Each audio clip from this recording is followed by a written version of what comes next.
Hi, I'm Lauren, and welcome to my craft room. I'm back with card number 3 for this month's interactive element of the month, featuring the Magic Picture Changer die. And I've made this really cute card that I'm super excited to share with you. It features Whimsy Stamps Feed Me stamp set, and I'm really excited for what happens when you pull the pull tab.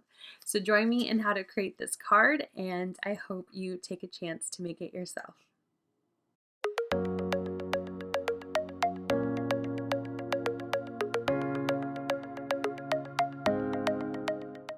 First thing with my card, I'm going to lay out all of my pieces. I've cut this kind of brick red color out of my largest stitch rectangle, and I've cut up pieces from my Magic Picture Changer dies. I've got the frame in black and the smaller frame in white, and I also cut out the tab in my same kind of red color and white so I can have an arrow. Now I don't have a brick stencil, so what I did is I found a brick picture online, just a free picture, and I printed it on top of my red paper. I just ran it through my printer and it came out with a really cool brick pattern, so I decided to mink it. I used some silver foil and heat foiled on some of that shimmer onto my brick, so it has a really pretty shimmer. And what I should have done first is distressed it, but I did it after, and that's okay. I used fired brick and hickory smoke just to add on some of the color to my image, and then I am going to splatter it with this kind of rust color metallic paint that I have. So I'm using a paper towel to dab up some of that paint so it dries faster, and I have a really pretty textured brick background. Now for the images that are going to be a part of my Magic Picture Changer die, I am getting out some white paper and a pencil and just marking where I need to color and focus my distressing, and also just so I know where to cut. So I'm cutting out the larger piece and the smaller piece for each of the dies, and I'm bringing out my Misty and this awesome set from Whimsy Stamps. I am in love. The set is called Feed Me, and I'll have it linked below along with everything else that I've used to make this card. I always have my supply list below. But anyway, I love Little Shop of Horrors. I don't know if anyone here is a musical fan or a horror fan, but I've seen many productions of it. I've seen also the movie is my favorite by far, but I have seen it live at multiple theaters. I've seen very small productions of it, and I've seen very large and grand productions of it, and it's so good every time. So back to my stamping, I am stamping twice. I find that with this particular ink, Jet Black by Lawn Fawn, the alcohol-friendly version black ink, stamping it twice just gives me a crisper line. I do have the refill, and I refill it often because I use it so much, but I still think stamping twice is the way to go with this particular ink. So Audrey II is going to be the surprise when you pull up the Magic Picture Changer pull tab, and my outside, my little pocket for the device, is going to be Mushnik's flower shop. So I want it to look like I have a window, like it's a window into a flower shop. So even though I'm stamping Little Shop of Horrors instead of, Mushnik and Son or something, but it's what the stamps come with in the set, and I just thought it would be fun to have the Little Shop of Horror on the outside and then Audrey II on the inside. So in order to make my flower shop look like a flower shop, I need some flowers. I am stamping these very old stamps. As you can tell, they've kind of yellowed a little bit. They are a retired set from Lawn Fawn called Blissful Botanicals, and you guys know I don't like using retired things. I like making sure that whatever I make, you can make too. But I didn't have any flower stamps that kind of went with my Audrey II here. So let me know in the comments what your favorite flower stamp is, this kind of cutesy cartoony look, so I can have a newer set, because I want something that everybody can get. I don't like using things that nobody can copy. So now that my stamping is done, I'm going to distress my papers that I'm going to be die cutting for the actual interactive part.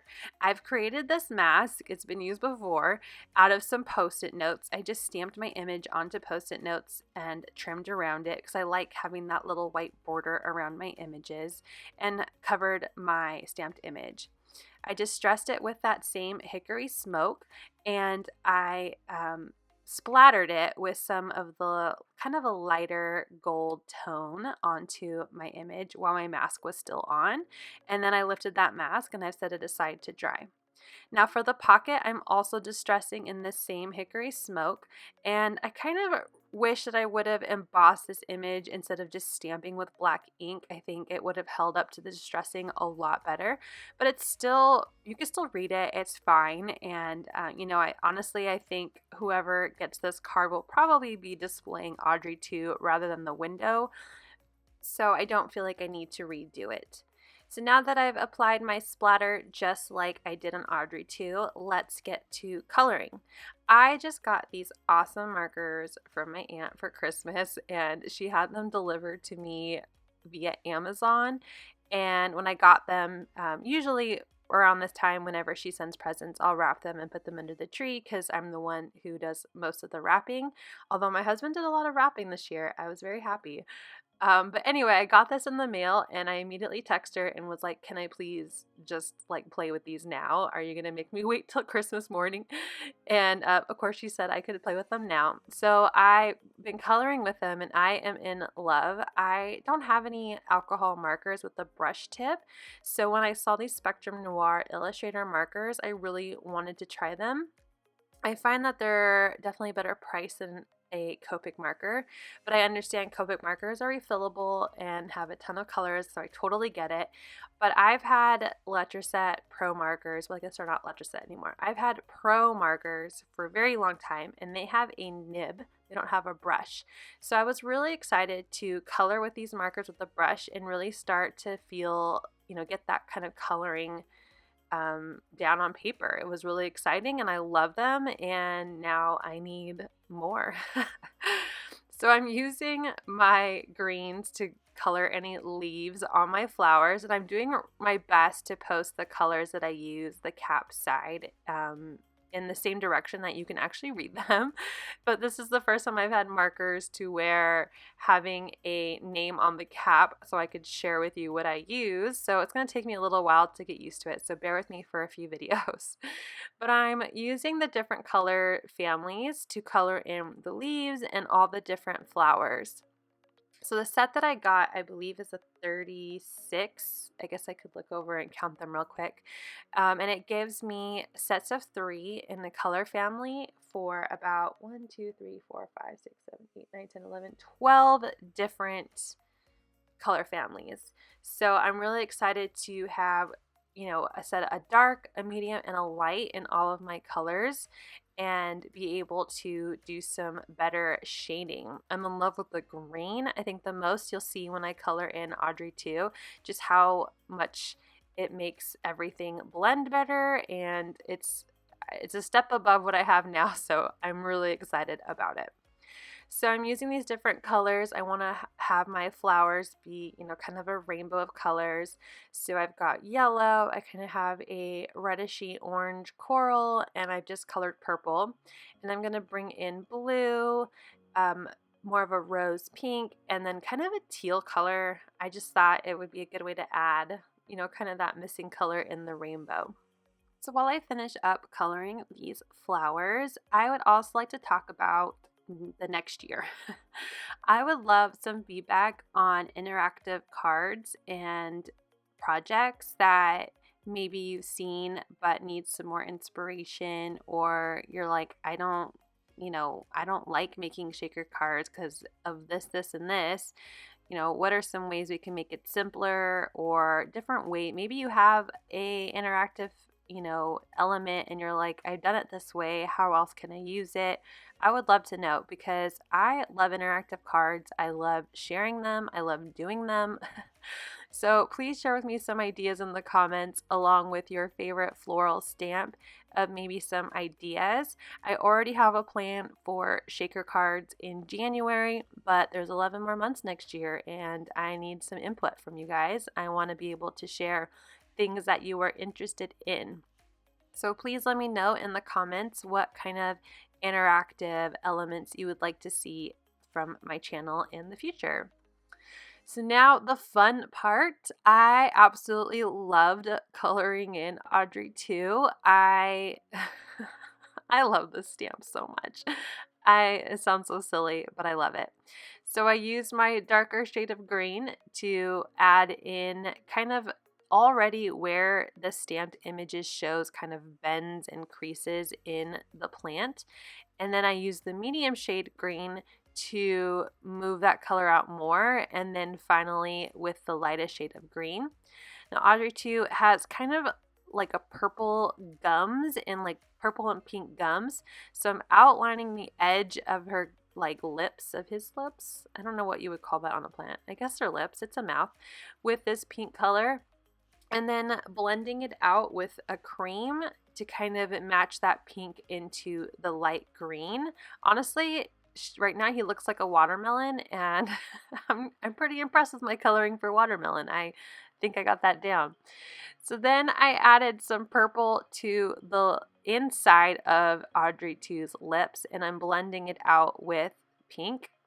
I'm going in with a little bit of a lighter purple to bring out some more of that color, and then I'm going to finish it up with my rose pink. So after the lips are done, I'm going to add some color to the teeth. Now, teeth aren't, stark white, especially on a man-eating plant. So I'm using some yellow and I'm using some cream just to add a little bit of color to the teeth. And I'm blending those colors out with using a colorless blender I just have in my stash. So now that that is done, I'm going to add in a little bit of my little speckles, my little spots. I like adding this to my alcohol colored images. Just adds a little bit of texture. I like having texture to my images. So I'm doing that in purple as well as green. So now I'm going to move on to the vines. I'm coloring the same way I colored the head of the plant. I'm adding in my darkest green from the base of the plant and out, and anywhere where there could be some shadow, blending that out with the medium shade and then covering it all with the lightest shade of green. And the little tiny, I guess, spikes or buds on the plant are actually purple. So I'm going to color those in with a light shade of green and then blend it into purple just to help give it that look from the movie. I do have an image up on my computer of Audrey II, so I can color as best I can to pay homage to my favorite musical ever. So now that that is done, I'm going to accidentally forget to color in the pot and dirt, but don't worry, I see it later as I'm about to die cut. So we'll talk about coloring that later. Now that my images are done, I like to use a white gel pen and add highlights. For the flowers, I'm not really sure how I'm going to put them on my card yet, so I'm just adding highlights in random spots. There's really no rhyme or reason. I'm not thinking about the way light is hitting these images because they're going to be all kind of mumble jumbled together in front of my window for the flower shop. So I'm just adding highlights wherever I like them. Now for my plant, I have a better idea. So I am outlining certain parts of the plant and giving highlights to them, especially on his lips and the tops of the vines. And you would think here I would have realized that I didn't color in the pot, but I didn't. So now I'm going to fussy cut all of these flowers out. I'm not going to stay on this long because you don't need to see me cut. But the best way to fussy cut is to hold your scissors still and move the paper. So now I'm about to die cut my actual interactive pieces, and this is when I realized, oh, I didn't color half of my plant. So I'm using different shades of brown, and I also bring in a coral and a yellow color because I want to create that like terracotta pot color. So I was just experimenting with colors to try and find that sweet spot to make it look like an actual kind of brown terracotta pot. And I think I did a pretty good job. I was pretty happy with how it turned out.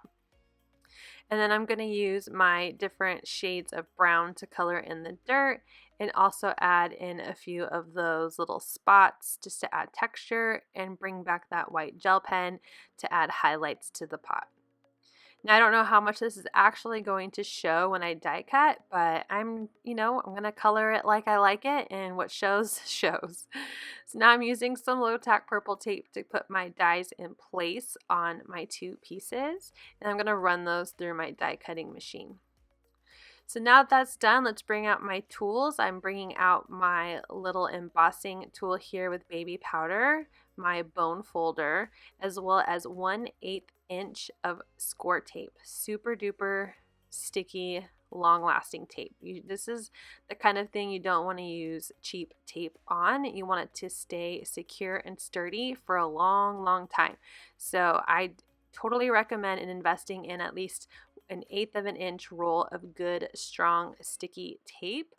And then you can use, other tapes for things that you don't need to be super tight because you're not, moving pieces all the time like you are with an interactive die. So I'm putting my die together. I will reference my first video here, so that way in the little top corner, so that way you can see how I really go into detail about the dies and putting them together. I'm using my baby powder tool to make sure nothing is sticking. I don't have any edges with little, those little wispy papers that sometimes get stuck when you're die cutting. I want to make sure there's nothing keeping my dies from not moving smoothly. So I am very generous with the baby powder for this die. So I tucked in those 2 edges on my pocket and I applied that sticky tape, and I'm slowly putting it down, making sure everything is centered and is working, and it's great. And this is when I realized that I wanted to stamp a sentiment on my pull tab before I put it together. So I was very brave and I stamped "Feed Me" in my black onyx Versa Mark ink. And it's a little off-centered, which I'm a little bummed by, but I should have done it before I glued everything together, and it's totally fine. So I am ready to finally put everything together. So I glued the little white frame around the window of this larger black frame, and I'm adding my sticky tape to the right spots of the black frame to cover my pocket. Again, you should watch that first video. I really go into a lot more detail about the cards. I make sure the little slot for the pull tab is on the same side as the pull tab and glue that guy on. So now for the actual pull tab, I have it cut in this red color and I'm gluing that down, and I'm going to add a little white arrow. And now my pull tab is done and keeps the actual die from going too far down in the pocket. Now I'm going to glue this onto my red brick base. I'm using my grid here on my glass mat to make sure it is centered. And then I have a card base out of some really sturdy 110 Nina white paper, and I'm going to glue this onto the card base. Now I know that my red paper is a little bit smaller than an A2 because I cut the paper and then die cut it, so sometimes if it's not lined up correctly, it does make your image a little smaller, or your paper a little smaller. So I'm just lining it up to the folded part of my base and then using some strong scissors to cut off any excess of the card. And now you can't even tell that it was a little bit bigger, or sorry, a little bit smaller than an A2. So now that everything is assembled, let's put my flowers on. I'm using some Precision Art glitter glue. I just bought this from my favorite local stamp store, Stamp Fever. If you're in Orange County area of Southern California, you should definitely look up Linda and Stamp Fever. And I'm gluing these down with this glue. I've never tried it before. So far, I really like it. This precision tip is really nice, as you guys have seen in previous videos. I really struggle with glue and keeping my tip from not being clogged. So it comes with a little tip to help with that. So now my card is all assembled. My pull tab is working. It looks like a cute little flower shop, and you pull it up and Audrey II is hungry. I hope you enjoyed this card with this interactive die. I hope it inspires you to make it yourself. Don't forget to hit like and subscribe if you're new to my channel, and have a wonderful day.